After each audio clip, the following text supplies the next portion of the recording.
Space Race alebo vesmírne preteky boli preteky medzi Spojenými štátmi americkými a Sovietským zväzom, ktoré sa odohrávali počas studenej vojny. Začali sa v 50. rokoch 20. storočia a vrcholili v 60. rokoch. Jeho hlavnými cieľmi boli dosiahnutie technologického vedenia v oblasti vesmírnych letov a vojenská nadradenosť. Súťaž medzi USA a ZSSR zahrňala viacero milníkov vrátane prvých umelých ľudských satelitov, prvých ľudí vo vesmíre, prvých vesmírnych vychádzok a pristátia na mesiaci. Tento súboj ovládol svetové médiá, no bol významný nielen vo vesmírnom výskume, ale aj vo vede, technológii a politike. Koncom vesmírneho preteku bol začiatok spolupráce medzi Spojenými štátmi americkými a Sovietským zväzom. V 70. rokoch začala éra medzinárodnej vesmírnej spolupráce, ktorá vyústila do projektu Medzinárodnej vesmírnej stanice a ďalších iných. Dôležité body z vesmírnych pretekov. Sovietsky zväz vypustil prvú družicu 4.10.1957 a tým začal studenú vojnu. Spojeným štátom americkým sa najprv nepáčilo, že nad USA lieta sovietský satelit, pretože si mysleli, že by na nich mohli hocikedy zaútočiť.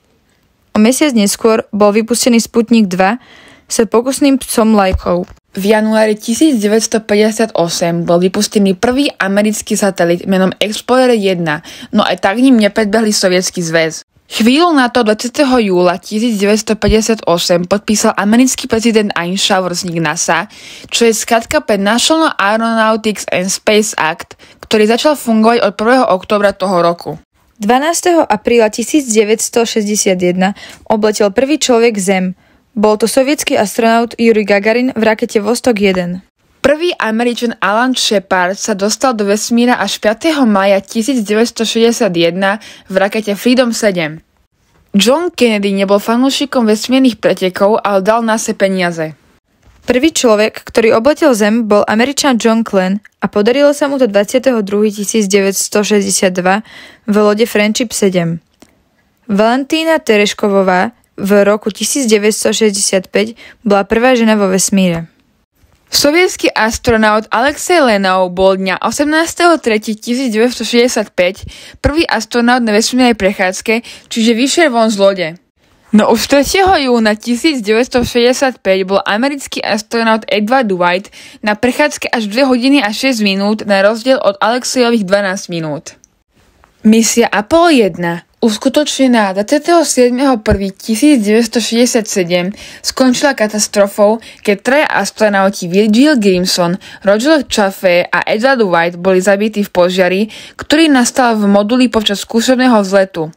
V decembri 1968 3 americkí astronauti obleteli mesiac. 16. júla 1969 odišli zo Zeme astronauti Neil Armstrong, Buzz Aldrin a Michael Collins. 20. júla pristali na mesiaci a Neil Armstrong sa stal prvým človekom, čo urobil krok na mesačnom povrchu. O 4.56 ráno 21. júla tento moment sledovala pätina sveta v priamom prenose.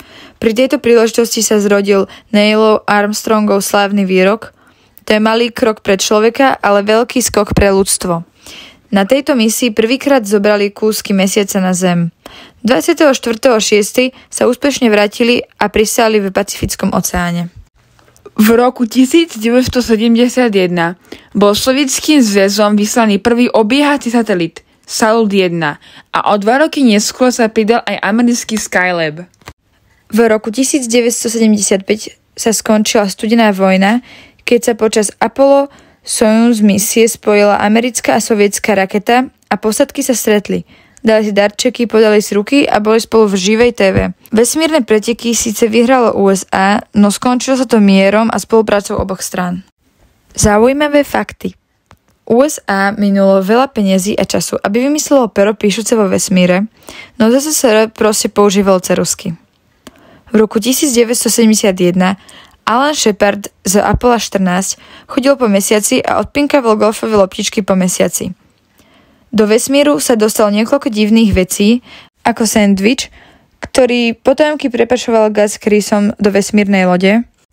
Niekoľko vecí, ktoré by bez Space Race neboli, sú napríklad ťažko poškrabateľné sklo, používané napríklad v okuliároch alebo hodinkách, zariadenia poháňané baterkami, vodná filtrácia, infračervené teplomery, pamäťová pena používaná napríklad v madracoch, suchý zips, termostat, LED žiarovky alebo liofilizované jedlo.